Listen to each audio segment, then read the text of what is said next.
Hello, everyone, and welcome to Season 2 of Boss Talks, a series featuring candid career conversations with people who are changing the game in their respective industries. Today's episode focuses on building your personal brand. Now, if I had $1 for every time I get asked about this, I would be a rich woman. And I really love sharing my thoughts on this because it's something I've been incredibly intentional about. So today, we're going to give you total access into everything you need to know about building your personal brand and establishing yourself at work. Having a personal brand helps people understand what you're all about, and it comes through in the way that you show up, whether it's how you look, how you speak, or how you work. It's the whole package. To help me unpack this topic, I've invited someone whose personal brand I really admire. Our guest today is Kyra Kyles. Kyra is the CEO of YR Media and the former editor-in-chief of Ebony magazine. Kyra, welcome to Boss Talks. We are so thrilled to have you here. Thank you so much for having me. And I love the term Boss Talks. So I'm excited to be online with you. Excellent. Kyra, I have to share that I am obsessed with Ebony magazine, and I have several vintage covers from my birth year hanging in my office. It's actually also my personal mission to collect all 12 magazines from my birth year. It's a hobby I've had for many, many years now, and I'm happy to report that I'm only missing a few. So I'm having a bit of a fangirl moment here with you right now. Oh, thank you. We appreciate that. We have to support our Black media. Right. It's so important and so crucial, and now more than ever. That is right. We have so much to cover, so I'm just going to dive right in. I'd love for you to start by telling us about your background and your career journey. Absolutely. So my career journey is unique in that it started super early. So I was about 4 or 5, I think, when I really got interested in broadcast journalism specifically. And I used to do this thing where my mom, who was like a shopaholic, don't tell her I said that, but I guess she'll see it. She used to just plant me in front of a dressing room mirror when she wanted to shop. And I would just entertain myself like by doing the news, doing the weather. And I had such a great time doing this. And, normally you grow up and you grow out Right. of a certain career that interested you, but that never happened for me. I used to read the newspaper next to my father. I'm dating myself now, next to my father on the floor. And he would always just pass me the sections when he was done. And I was always really interested in journalism, but really also noticed even at a young age that there weren't very many people like me, no matter what it was, whether it was print or TV. And I was determined to change that. So after, doing that through high school and going to Northwestern University, where I earned my degree, I've actually done every single platform you can do. So TV, radio, digital, magazine, as you mentioned earlier, newspaper.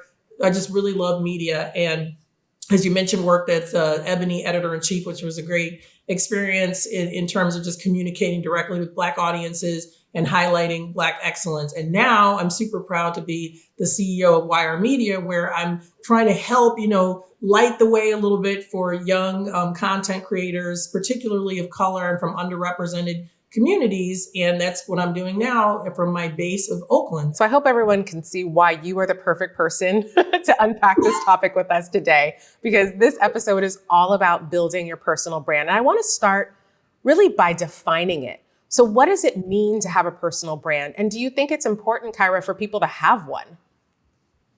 I do. But what I think is even more important is to have an authentic personal brand. Sometimes people build their brand around what they think others want from them, and it's very hard to maintain that. And you can also find yourself pigeonholed. So I like to think of it just as, why am I working? Like, what is my reason and my motivation? And for me, my personal brand is representation. So even though I've done TV, I've done all these things, the through line that you'll find has been that I want to make sure that it's not just representation of me, myself as a creator, but that I'm also making sure that other people get this opportunity, because there's this power in numbers, especially when it comes to diversity, equity, and inclusion. So that for me is a real brand, because that's something that I've been interested in since I was a child. It's not something that I did because it was popular or a fad or a great new hashtag. And I think people should seriously consider that, because once you embark on that path, people will really hold you to that. So it has to be something that really resonates for you. And you also have to not be afraid to let it evolve, as time goes on. That's right. When in your career, I know you said early on as a young child, 4 or 5, you started thinking about what you wanted to do. But when in your career did you start thinking about your personal brand?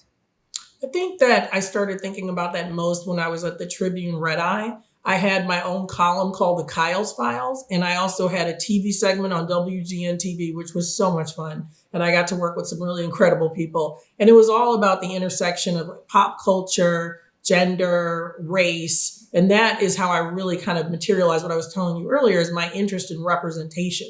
And so that's when I think I became really cognizant of having a brand and having to build it in the directions that made sense for me and for my career. Now, a lot of people wonder where to even start when it comes to building their personal brand. For me, it was helpful to start with my values. So what are your tips for folks just getting started on building their brand?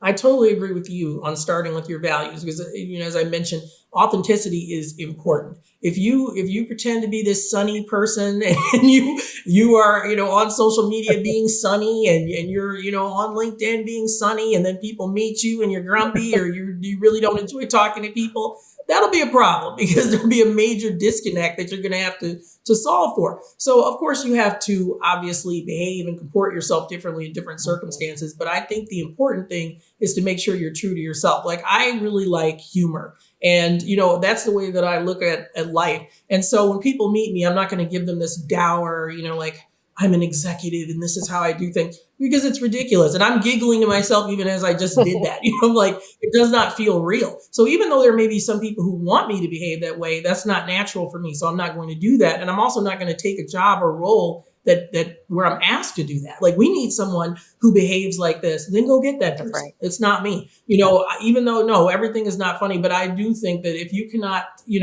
see some humor in things, life is a lot more sad for you. And so I don't want that for myself. So I think that's where you want to start. I also think just a practical tip is I mapped it out. Like I did it on paper before. I've done it with PowerPoint. I'm not great with PowerPoint, but I've tried. And I just map out like, what are my interests? What are my career aspirations? What are my personal values? How do those items sync up? And just seeing it on a visual level was very helpful to me. And as a matter of fact, that's something that I did before joining Wire Media, like where I was able to sync up my love for media, love for content creation, love for DEI, and concern for ushering in the next generation of journalists and content creators and musicians and bring all those things together. So it was almost like, I won't go as far as to say manifesting it, but I think if you don't have a blueprint, you're kind of just rudderless, floating out there in a sea of opportunity. So that's one of the things that I've always done is create a visual reference for myself. I love that. And those three things were your interests, your aspirations, and your values. That's so great. It's a really great place to start. And we know that your brand can change over time. My boss building brand was definitely not a thing when I was a call center agent, but I was still super intentional about all of my actions and all roads led me to where I am today.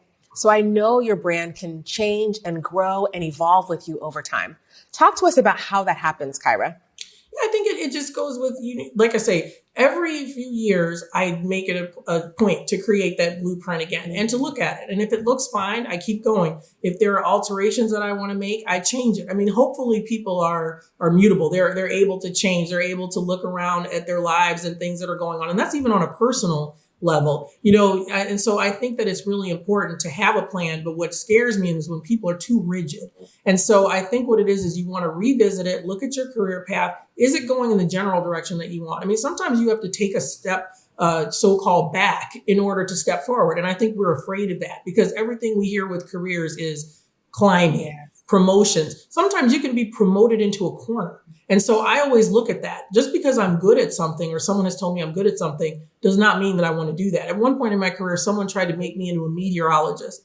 Now, I'm not going to disparage my mathematical skills or science skills, but I'm not a meteorologist. And I did not want to do that. And even then I had to say, yes, it's more money. Yes, it's more visibility. I'd be, in the main newscast. But do I want to be a meteorologist? No, I'm going to leave that for the pros. Like Al Roker is incredible. Me, I see clouds. I'm like, yeah, okay. My weather is confined to me looking at my phone and deciding what to wear for today. And I've never looked back in my career and thought, oh, I could have done this. No, because I knew then, even though that was in the beginning stage of my career, that was not something that I wanted to continue.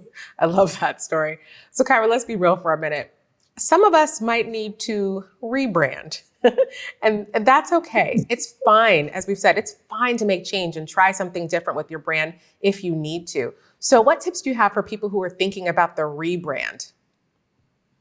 Yeah, I think it starts with what do you want in life? Like, what are your ultimate overarching goals, like over the next, let's just say 10 years, because 20 years can be disconcerting for some people to try to look that far into the future. You don't have the crystal ball. Look at where your career goals are. Look at whether you're actually doing any of those things. Are you doing it professionally? And if not, can you speak with someone that you're working with and see if there's a way to incorporate that? If not, and I love what's going on now with our creators that are on TikTok, you can create your own lane. You don't have to wait around for somebody to tap you and say, it's okay for you to create your own media. That's something that we can really do within this field. And that's not something I could have done really when I started off. I had to have a news director believe in me, or I had to have, a news editor believe in me. Not a lot of people when I started were doing, like, at that time it was blogging. So I think it's like, can you create these opportunities within your career path? If not, how can you do it outside your career path? And then just take a hard look at it. And you're right. There are some people who may have created a brand for themselves that they didn't mean to. And your brand may be over-promising and under-delivering. And that's something tactical you can do. Stop it. Learn to say no in the politest way possible. And you will see that people that can change your brand. Like, some things about your brand may be also like how you show up for people in the work you do. I think people make the mistake of thinking, if I brand myself as this, people will believe it. No, it really comes down to the actual work. So I try to stay away from what I call like this performative brand, where it's all smoke and mirrors, because what happens when the smoke dissipates and everyone sees you for what you are? Like, I just had an opportunity. Someone asked me to come on TV, and it would have been a great opportunity to talk about something. I don't know anything about that. Not going to do that. Because yes, it would be a great visibility. And of course, I want to do everything I can for any organization I'm with to provide them visibility, but not in the wrong way. So that's the other thing. Sometimes an opportunity is not right for you, and you have to step back and realize that all publicity and all visibility is not good visibility. And I think that's hard to do, but something that people need to do, especially if they've gotten a little tug on the coattail that they need to rebrand. You said something about how we see ourselves. It reminded me of a story I was recently telling about when I decided to move from IT to philanthropy, and how much I was struggling because so much of my identity was wrapped up with who I was at work. I saw myself as a young Black woman in tech, and I was really worried that this shift would do something bad to my brand and how I saw my brand. So I want us to explore the balance between our personal brand and these other aspects of ourselves, whether it's our identity or even our ego. How do you see that? Well, here's a good rule of thumb that I follow. I don't identify myself by my job, and I never have. Like, first and foremost, I am Kyra Kyles. I'm the daughter of W. Lewis Kyles and Tony Kyles, and the sister of Cozy Kyles. Those are the things that I'm most proud of in the world. First, some people treat you certain ways when you're in certain spaces. There are certain people that, when I was at the Red Eye, when I could offer them coverage, they treated me one way. When I left the Red Eye and was independent, they treated me another way. When I went to Jet and Ebony, then they came back and they treated me even a different way. And what I had to know in that moment was, it does not matter what these people think of me. It does not matter how they perceive me, because many times they're looking at it as what they can get from me. It matters what I think. So I don't care where I go. I'm always me, and I'm always going to try to bring the same gifts to the table. And unfortunately, just when you're having a conversation with someone, what's one of the first few things that they ask? What do you do? Where do you live? It's part of your identity. I actually reject that as being part of my identity, because what I noticed was it blocks you from trying other things. If everyone thinks I'm awesome because I work at the Red Eye, I can't leave the Red Eye. That's right. Even if the Red Eye's not offering me what I need anymore, I'm stuck there because I want to be Red Eye Kyra. So throughout this, I'm just Kyra. Whatever I'm doing, that's what I am, and that's what I offer. And I feel like sometimes people use that as almost like a shield. And it's also almost like a comfortable little prison that you build for yourself. And so I've just made it a point throughout my career. Doesn't matter what is on your business card. It matters who you are as a human being, and that you're doing what you want to do. And if other people don't respect that, that's on them. I think that's such an important lesson to learn so early. You're right. It's one of the first things people ask you. So your job, your zip code does not define your brand, because what happens when you move, right? Really excellent point. I'm glad you brought that up. Now, part of having a personal brand is the actual branding. And I think it's a fun exercise to think of 3 or so words to describe my personal brand. I've used for myself grace, grit, and gratitude as an example before. So Kyra, what are some words you'd use to describe your brand? And they don't have to start with the same letter. It is more fun if they do, but they don't have to. I like that yours. That was very clever. So mine is not as fancy, but I would say direct, honest, and entertaining. I try to entertain. Even in the bleakest of circumstances. Like I said, life is short, as we all know from what's going on. So I really want to always be having a good time if I can. And I always try to be direct. I try to be super transparent with people, and I try to be honest. Now, you can't be painfully, ridiculously honest with people and hurt their feelings. But I feel like it's not fair when you're having any kind of transaction with someone if they don't have the full facts. So I always try to do that. And that's what I pride myself on, is like kind of undergirding anything and everything that I do, whether it's writing or presenting or buying a home, anything I do, those are the things that I want to bring to the table. I think you've just demonstrated to us one thing that I think is really important about your brand, and it's knowing it. You didn't have to wonder what your brand is. You were able to rattle those off of the top of your head. And I think that's really important, to be grounded in who you are so that you can just come off the cuff and know who you are. So that's really great. I love that you demonstrated that for us. So we've all heard sayings about first impressions. So clearly how people see you matters. But in this hybrid world we're living in, our full presence is our brand.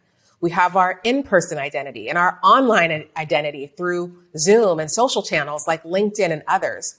So tell us what your thoughts are on how to do this and how you choose where you show up. I think it's almost impossible to be everywhere. I think people once tried that, but with the proliferation of different social media sites, there's so many offerings out there. It would be very difficult to maintain all of that unless you probably have someone helping you or doing it for you, which in some cases can, be a great thing. In some cases, maybe not so great. So I think what it is consistency and knowing who your audience is, knowing things like their demographics, like who are you trying to target? And then looking at your social media and thinking about, are these the people that are being reached through these channels? And I think that can help you whittle down. Also, you can look at what are your capabilities? If you're super visual, there are other social platforms that are more given to the visuals. There are some that are more given to writing and the way that you present yourself through the written word. So I think that's a way that you can narrow it down. But you're right, even with the Zoom, some people have said to me, I've been like, oh my goodness, why do you have on earrings? We're on Zoom. Like, earrings? It's not hard to put on earrings. I love earrings, right? I love, jewelry. So I'm going to go ahead and keep doing that. And I think it's just what you are doing matters. If you are presenting at a conference, if you're doing certain things, obviously you want to step it up. But I think that you just want to have a minimum for yourself and the way that you want to present yourself. I feel like sometimes as a woman of color, unfortunately, we're judged more harshly. And I'm not going to step into that and say, well, as a result, you need to show up to everything, wearing pearls. You don't have to do that. But just have in your mind, what are the things that you like? What are the things that make you happy? I like makeup. I like lipstick. I like earrings. That makes me happy. It makes me feel like I'm really working and we're not living in an apocalyptic universe that we are right now. It makes me feel less like I'm in a Marvel comic. So that's what I'm going to do. And when other people point that out, I just, kind of think, okay, that's the standard you set for yourself. You don't want to do those things. Don't do them, but also don't point out what other people are doing and try to make them uncomfortable, because I'm not asking you why you've got a hoodie pulled up on your head. You do you. That's so right. It does matter. And I mean, unfortunately, yes, people judge you visually. They judge you by the way that you speak. They judge you, as you mentioned. Where did you go to school? Where do you live? So all these things come into play, and they're almost amplified by having all these different places that you can have a presence. For me, that's why it's important, show up the way you want to show up. Don't worry what other people are doing, because if you're comfortable, they become comfortable. That's right. People question you when you seem hesitant. Have you ever stepped out of the dressing room and looked quizzical, and then other people that you didn't even ask start telling you what you think? If you like it, you step out there. My mother taught me this. You step out there like you own the world. Nobody will say a word. That's right. Because they know you like it. You know what I mean? So that's what I try to think about all things. Act like you like it. And then if you want commentary, ask for it. But don't ever step out like, should I be doing this? Not gonna work. You should, if that's what you want to do. I love that. And I know for the last 18 months, I've always had on my lipstick because it makes me feel me. It is part of my brand. And I love your lipstick. Thank you. Please keep wearing it. Lipstick and heels, two things you will not catch me without. Now, I will admit, the shoes, I don't want to talk about those, because I'm sitting in a chair all day, but we'll get to that. I do understand. Right. Okay. Final question, and it is my absolute favorite because we ask it to all of our guests, and I love hearing their answers. So, Kyra, what is your superpower? And before you answer, you've got to make sure it's on brand.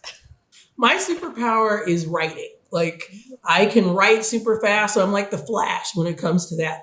But it's also about communicating. One thing, and I love my mom. She's an educator. She loves the fact that I have this flowery vocabulary. Sometimes she wants me to use it more. Hi, Mom. So I'm like, Mom, you know what, though? I can, but I write for clarity because my whole thing is like bridging understanding. So I don't want to write in a way that doesn't reach people just so I can show off.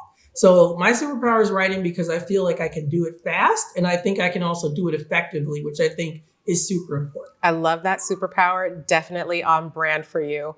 Kyra, thank you so much for joining us today. You shared so many helpful tips for building our personal brands, and we are so grateful for this time you gave us. Well, I am so grateful for being here. Great questions, and thanks. I would be happy to come back anytime. Part 2. I know this is a popular topic with all of you, so let's hear your questions. Hi, Ebony. I'm Callie, and I'm 16 years old. Is it ever too early to start thinking about a personal brand? First of all, Callie, hi. Clearly, you are a boss in progress, and I love that you are thinking about this, and I'm so glad you asked this question. It is never too early to start thinking about your personal brand. And in this day and age of social media, your digital footprint is a huge part of your brand and can follow you for years to come. I wish more young people were mindful about that, and old people too. So with that said, your brand can evolve over time, and that's okay. So remember to stay flexible and open to change as you learn and grow in your career. Thanks again, Callie, for the question.